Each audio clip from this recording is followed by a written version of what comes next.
better than I am, where's the emphasis? On the missing pieces. So what's most active in your vibration? The resistance. And when the resistance is active, even though Source is calling you to all that you're asking for, your heels are dug in. So you have to make peace with the wife you are, peace with the mother that you are. And by making peace with it, we don't mean beat your children and make it all right in your mind. We know you hardly ever do that anyway. We're not talking about making peace with unwanted. We're talking about making peace. What does it mean in the light of what we just said just now? What does me, in my physical body, being my best self mean? I'm a perfect match to the Source within me, who is not just my best self, but my biggest self. So use different words just for a moment. Abraham, I want to be in alignment with my powerful, loving, good-feeling, all-knowing self. I want to be in alignment with my inner being, yes? But why do you want to be your full self? In any moment in time, why would you want that? Why would you want that? To be happy? Yes. Yes, because it feels good. And any other answer is the wrong answer, because the other answers say, well, I want to be a really good wife and mother because I want them to approve or them to appreciate or them to benefit and of course you want all of that. Of course you do. But the answer is not just I want to be. The answer is I must be in full alignment with who I am, because anything less than that is just always going to feel off, you see. Do you accept, as we draw this circle, this invisible circle, and we talk to you about the vortex, do you accept that there is, in fact, a vibrational version of everything that you've been asking for that has amassed vibrationally? Do you accept that?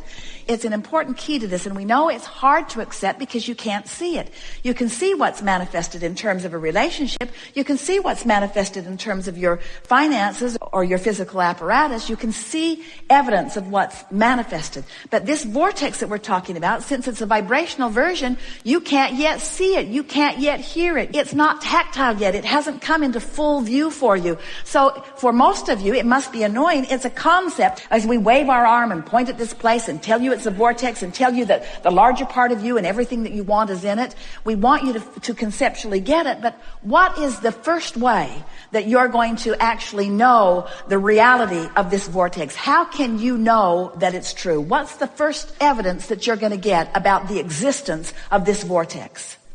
It's a feeling, isn't it? It's an emotion, because your emotion is your indicator of your vibrational alignment. So when you come into alignment with your vortex and you feel secure, even when you don't have evidence, when you feel self-appreciation, even when others aren't crowing about what a wonderful mother you are yet or whatever, when you feel it, that's a manifestation. And that's what we've been trying to call your attention to all morning here today.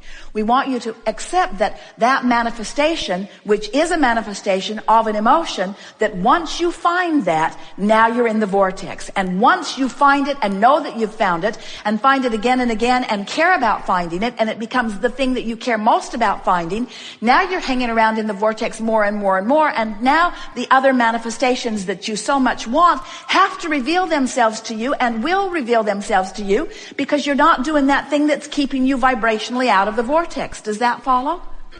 Because when you really feel playful, it just sounds like the best idea in the world. When you're really feeling playful, ideas about how to be playful just come and come and come and come and come. The question that we really want to get to the bottom of here is, do you feel it's appropriate to be playful? Or do you think that you should be teaching your son to face reality? Because this is really the defining question. If you can accept that playfulness, that lightheartedness, that emotional manifestation that we were guiding you toward is what this is all about, then you've got it. Then you have found the missing piece.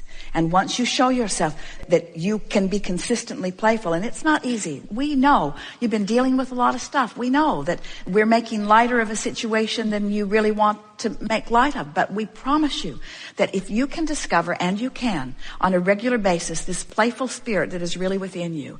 And you see, when you're lying in your bed at night, a few nights from now, maybe even tonight, you're going to be lying there and you're going to realize how good you feel for no apparent reason.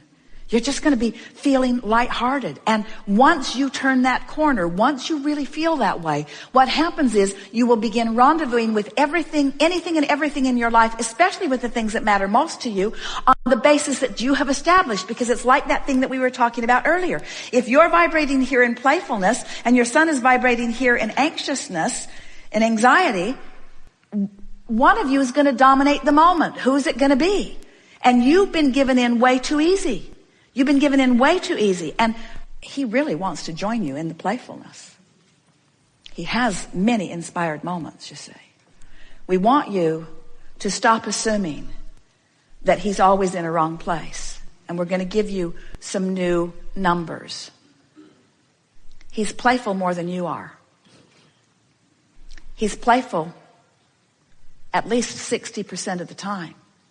But you're not rendezvousing with those playful moments because you're so darn worried about him.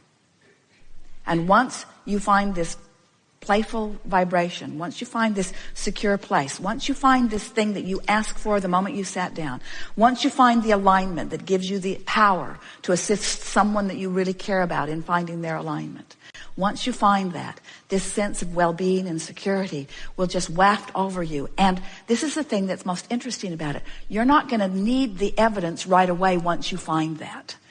But the evidence will come anyway. We just don't want you to get immediately then dependent again on the evidence. So the contrast causes you to ask, and somehow, some way, maybe it's by listening to us, maybe it's just because you want to feel good so much, you come into alignment with who you are. And as you come into alignment with who you are, then things start turning around right away. And almost immediately, you start looking at the evidence and becoming dependent on the evidence again already. But the evidence isn't strong enough. The evidence won't support you because you haven't been in alignment long enough to really get the evidence going, you see. So this is the reason that all day here today we've been trying to convince you that the manifestation that you're reaching for is the emotional manifestation over which you have complete control. And if you will believe that and go after it for a week, and then for another week, and then for another week, by the time you've done this for about 30 days, you will have established such a pattern of vibrational alignment with who you are that then the manifestations have to follow. They have to follow, but you can't keep flip-flopping. You have to find that manifestation of emotion, and maintain it long enough that the evidence will support it. But friends, we're not giving this to you because we want the evidence to come to you to support it. While we do want the evidence to come to you to support it, because we want you to have and be and all of those things that you're wanting, we want you to find the security of that alignment. We want you to find your playfulness, your friskiness, your youthfulness, your joy, your stability, your vitality, your health. We want you to find all of that. It is just a small, very small emotional journey away. You can do it. We think we have convinced you. We have given it everything that we have to help you to understand that that's what it is all about. You've heard us say things like vortex first, then manifestations follow. And now we are amending those statements to say manifestation of emotion inside the vortex first, which is a general manifestation, which is what you really want, to feel good, to feel empowered, to know your worthiness. And then all of the other details that support that will come in, like having plenty of money and lots of friends and all of the things that you're wanting, and being able to move around and rendezvous with the people that are looking for the same things that you're looking for. This is a very diverse world, and most people are not exactly on your wavelength. And you don't want to play with those that are not exactly on your wavelength. But before you start playing with anybody, you want to establish what your wavelength is. And the wavelength that you're wanting to establish is the wavelength of source energy within you, you see. And we want to say to you that your son, this blessed kid, knows all of this very, very clearly, and often is leading you to it. Often is leading you to it. Would it help us to have like a happiness box where we put down like a little piece of paper times that we were feeling playful or feeling maybe pain? But it's going about it the hard way, and Okay. You're still trying to fix it with action. And if a happiness box works for you, then make one for yourself, but don't make your son play with your happiness box. Okay.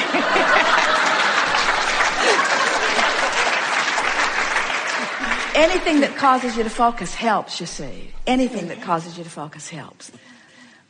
Friends, what we really want to say to you is, it's easier than you've been making it out to be.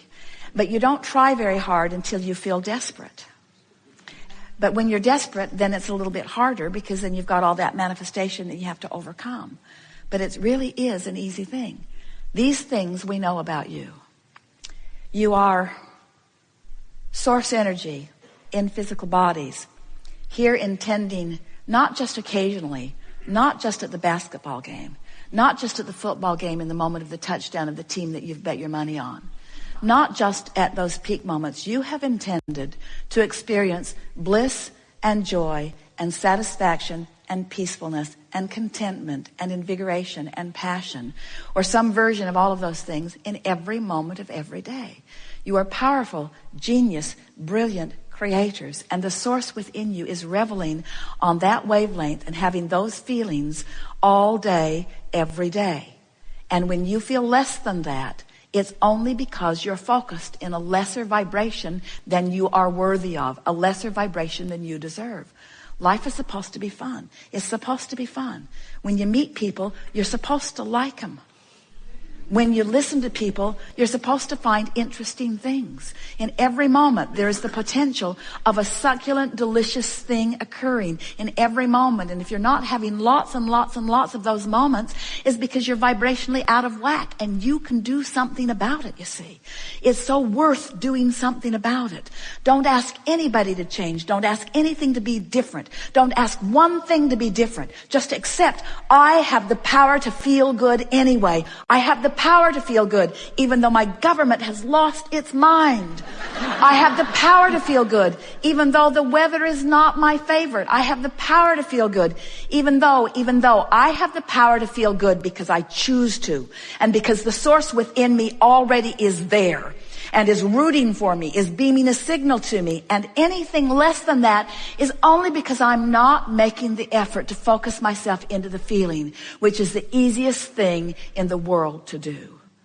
We have enjoyed this interaction more than words can convey. And in fact, we have conveyed to you vibrationally much more than words will ever convey. You can feel our conviction. You can feel our knowing. You know that we know what we know. You know that we mean what we say. You know unequivocally, right here, right now, that you are worthy beings and life is supposed to be good for you. And we're not kidding you when we say we are aware of everything that is important to you, and we are focused with you into the success that you are reaching for. We're just asking you to take the shortcut, the emotional journey. It's the shortcut. We've enjoyed this interaction immensely. It is delicious to come together with those like you who are willing to rendezvous with us out on the leading edge in a new place. It is satisfying to feel the power of your desire and hear the specifics of that which you are about, and to resonate with the fullness of who you are in your vortex, and then express it verbally and vibrationally, and feel you get up to speed with the fullness of it. For us, these gatherings are always more emotional than they are verbal, meaning it is always much more of a feeling experience as we feel you little by little come into fuller resonance with who you really are. We want to say to you that we all make way too much of all of this. That you can't get it wrong and you never get it done. And the reason that you never get it wrong is because it's not done. It's never done. It's never done. It's never done. It's never done. There's just more opportunity for you to discover and experience the fullness of who you are. So when you find that emotional place, when you decide that your emotion right here, right now, is the manifestation that you're reaching for and the manifestation that you have control over, and you figure out how to go general if you need to, how to milk the vortex if you want to, when you figure out how to hold yourself increasingly in more and more of those good feeling emotions, and then you consciously acknowledge the manifestations that must come on the heels of them, your personal sense of empowerment will be such that you will begin making statements such as, I never ever want to leave this place. I so adore being this God force in physical flesh, blood, and bone who gets to focus into reality, the perfection of Source. And that's really what you're doing. You're focusing into reality, the perfection of that which you, at all levels of your being, have desired. You can't separate your desire from ours. When you find something that feels good, you've found our desire. You've found resonance with our desire.